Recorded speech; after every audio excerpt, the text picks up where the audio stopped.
Muito bem. Voltando, daí surgem os discernimentos entre as coisas opostas, o eu e o não eu, o ego e o inconsciente, o sujeito e o objeto, a própria pessoa e a outra pessoa, dando campo aos conflitos. Este sentimento que enfrenta e contesta torna-se uma forma altamente criativa de luta, cuja vitória proporciona satisfação, ampliação e aprimoramento da vida. Isso é uma coisa saudável, nós vamos entender. Sem essa dualidade dos opostos que leva à reflexão, no processo de individuação, não há aumento real de consciência, que somente se opera entrando em contato com os opostos e os absorvendo. Na verdade, nós vamos precisar de que ocorra este conflito. Olha que interessante. A consciência, do ponto de vista filosófico, é um atributo altamente desenvolvido na espécie humana e que se caracteriza por uma oposição básica. Veja bem, a consciência se caracteriza por uma oposição básica essencial. E o atributo pela qual o homem toma em relação ao mundo, bem como aos denominados estados interiores e subjetivos, a distância em que se cria a possibilidade de níveis mais altos de integração. Por sua vez, declara ainda Jung, a consciência é a relação dos conteúdos psíquicos com o ego, na medida em que essa relação é percebida como tal pelo ego. E conclui que as relações com o ego que não são percebidas como tal são inconscientes. Estabelece, ademais, a diferença entre consciência e psique, que esta última representa a totalidade dos conteúdos psíquicos, e como esses conteúdos, na sua totalidade, não estão vinculados no ego, tais não são consciência. Eles não são consciência porque não estão vinculados ao ego, né? Nos mitos centrais de todos os povos, os opostos tornaram a essência das suas crenças, dos seus conteúdos psíquicos, geradores da consciência. Encontramos-los nas religiões da antiguidade oriental e particularmente no mito da criação, no qual os conflitos da treva e da luz, do bem e do mal, são relevantes. Isto nós ainda vamos ver na atualidade sendo utilizado como recurso de doutrinação de educação. Quantos filmes? A luta da treva contra a luz, quantos e quantos, não é? O zoroastrismo também o ressuscitou e mais tarde a alquimia facultou o surgimento da pedra filosofal. Quantos filmes eu cheguei a assistir na busca da pedra filosofal, como mediadora dos apóstolos, o Santo Graal. Tem um filme muito bonito do Indiana Jones, que ele vai atrás do Santo Graal. É muito interessante, por sinal.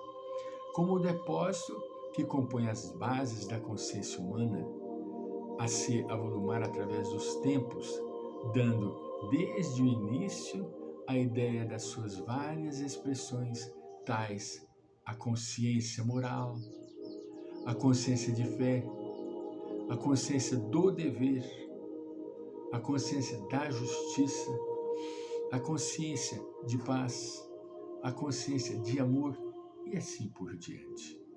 Os equipamentos constitutivos da consciência sutilizam-se e adquirem mais amplas percepções que facultam o desenvolvimento emocional e ético do homem, auxiliando-o na liberação de conflitos. As heranças atávicas, que se convertem em arquétipos no inconsciente individual e coletivo, dizem respeito às realidades do espírito, em si mesmo responsável pelos resíduos psíquicos, que se transformam nos conteúdos preponderantes para a formação da consciência. O homem deve adquirir o conhecimento para elevar-se do ser bruto, tornando-se o sujeito detentor da consciência. Não lhe bastará conhecer, mas também viver a experiência de ser objeto conhecido. Conhecer é importante, mas vivenciar o conhecimento, isso que é fundamental, né? Não somente conhecer de fora para dentro, porém vivenciar o que é conhecido, incorporando-o à sua realidade. É o que nós estávamos dizendo. Enquanto o ego conhece, o outro passa a ser um objeto detido, conhecido, o que não planifica. Esta satisfação advém quando o ego, passando pela vivência do que conhece, torna-se por sua vez conhecido pelo outro. Olha que interessante. Ele tem que se tornar conhecido, não é? Que também tem a função de sujeito conhecedor. O ego adquire desse modo a consciência autêntica.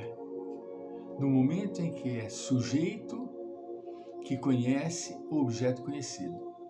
Ele passa a conhecer. No momento em que ele passa a conhecer, ele se torna um conhecedor. Consequentemente, ele adquire a consciência autêntica. Indispensável nesse jogo do conhecer, sendo conhecido, que não se crie uma dependência em relação à pessoa que conhece. Veja bem, a vida saudável é a que decorre da liberdade consciente, capaz de enfrentar os obstáculos e dificuldades que se apresentam no relacionamento humano e na própria individualidade. Esta é a meta que a consciência almeja. Olha aí, a meta. Qual seria a meta? Qual seria essa meta que Joana está se referindo? A vida saudável, decorrente da liberdade consciente, capaz de enfrentar os obstáculos e dificuldades frente a frente. Esta é uma vida saudável, que é a meta a que Joana se refere. Nisto, o ego adquire desse modo a consciência autêntica, coisa que até então não. Ele era desconhecido de si próprio. Nossa, mas como que o ego vai ser desconhecido de si próprio? Porque ele não tomou consciência de si. Muitas coisas nós desconhecemos porque nós não tomamos consciência. Prestemos atenção. Tomar consciência é adquirir um conceito ou um contexto referente a determinada coisa. Entende?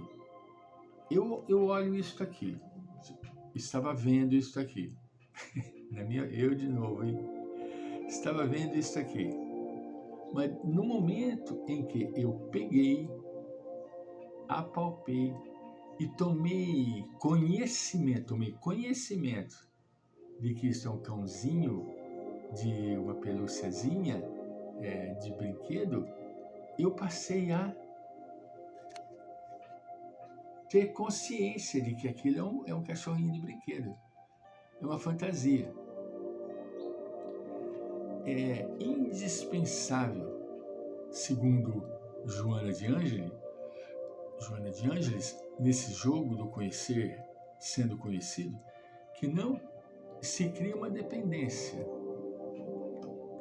Que dependência seria essa, Francisco? A pessoa com relação à pessoa que conhece. entende? Você tem que ser livre, né? A vida saudável decorre da liberdade consciente. Você tem que ser livre, entende? Você tem que ter a capacidade de enfrentar os obstáculos e dificuldades livremente. Ah, mas o que tem a ver isso com ficar dependente? Muito simples. Tudo que você for fazer, você precisa conversar com o José. Tudo que você for comprar, você precisa conversar com o José. Tudo que você for decidir, você precisa conversar com ele. Isso é uma dependência. Mas no momento em que você adquire o autoconhecimento, e você se autoconhece, você se liberta. Você não fica mais dependente de ninguém e de coisa alguma. Mas isso, será que existe? Não é questão de será que existe. Isso é necessário. A criatura humana, ela precisa ser livre. Do contrário, ela não se autodescobre.